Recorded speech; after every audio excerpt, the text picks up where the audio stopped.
Sonnet 103 by William Shakespeare, 1564 to 1616.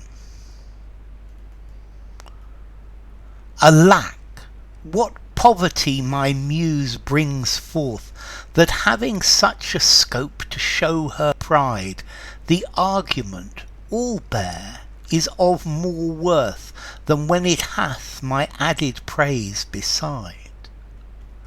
O blame me not if I no more can write.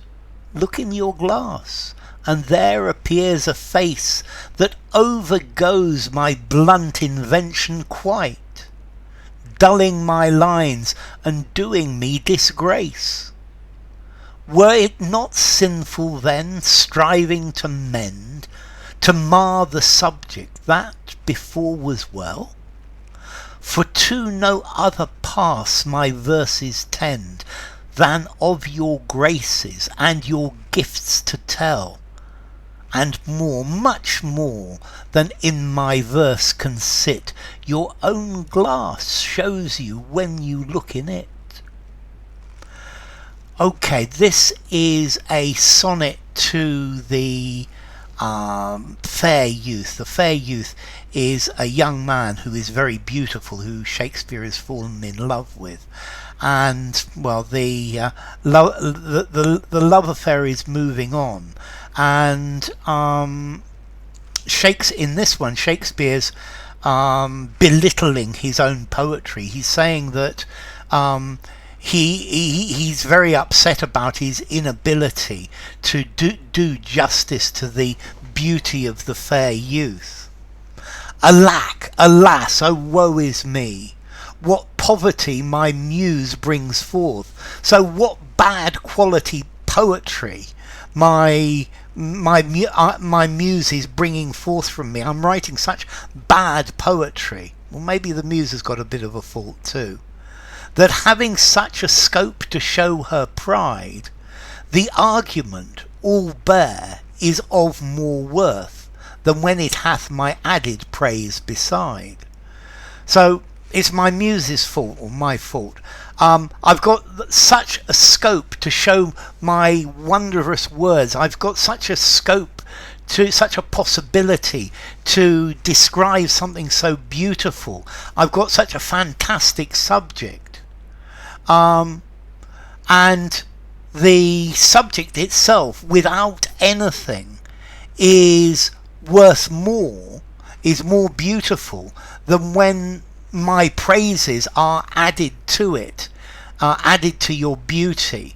No, your beauty is something that's perfect, and it can't be improved. It doesn't need me to lavish you with praise.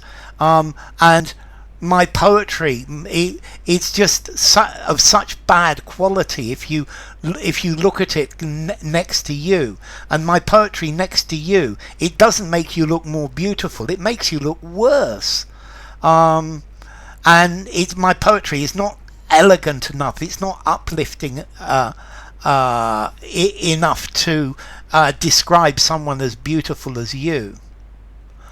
Oh, blame me not if I no more can write. So don't blame me for not being able to write any more, to write any better about you.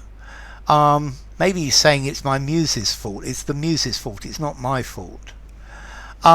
Look in your glass, and there appears a face that overgoes my blunt invention quite.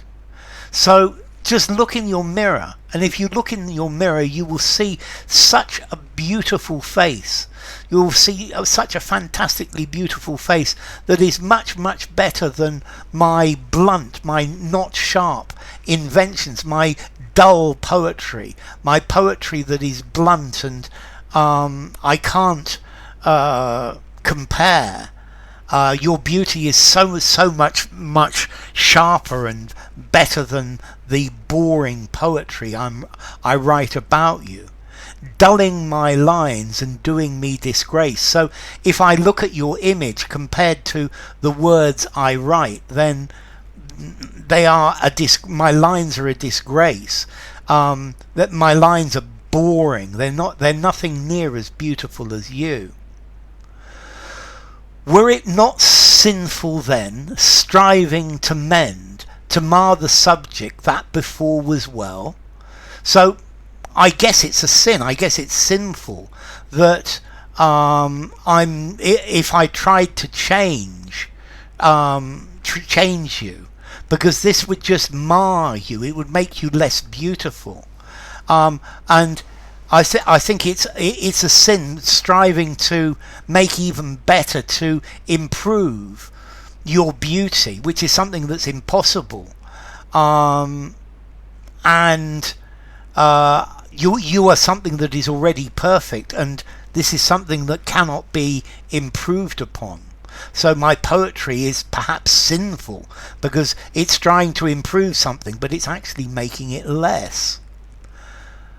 For to no other pass my verses tend than of your graces and your gifts to tell.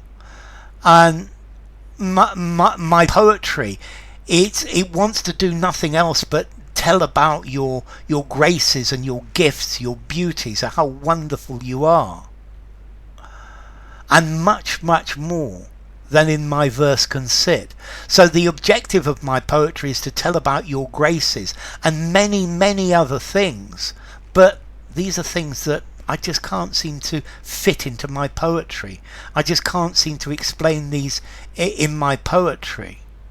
Your own glass shows you when you look in it. So when you look in the mirror, you see things, you see your beauty, and this shows far, far more your mirror than any poetry, any verses I could write. It shows your graces, your gifts, and much, much, much more. And all of these things are missing from my poetry.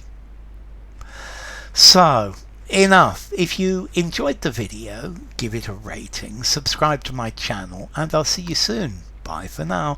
Sonnet 103 by William Shakespeare.